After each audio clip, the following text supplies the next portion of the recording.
News 10 செய்திகள். மாசுபடா அம்மன் கோவிலில் 6ஆம் வெள்ளி ஊஞ்சல் உற்சவம். வேலூர் மாவட்டம் குடியாத்தம் நெல்லூர்பேட்டை சன்னதி வீதி தேவி மாசப்படா அம்மன் கோயிலில் 60ஆம் ஆண்டு வெள்ளி அன்று ஊஞ்சல் உற்சவ விழா நடந்தது.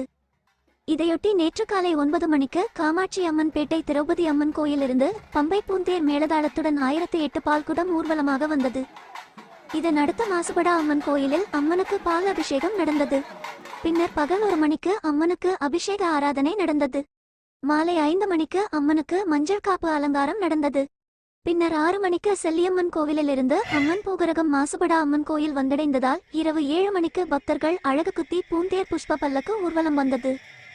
8 மணிக்கு தீமிதி விழா, 9 மணிக்கு வான வேடிக்கையுடன் அம்மன் வீதி உலா வந்தது. 10 மணிக்கு அம்மனுக்கு திருக்கல்யாணம், ஊஞ்சல் உற்சவம், சேவை ஆகிய நிகழ்ச்சிகள் நடந்தது.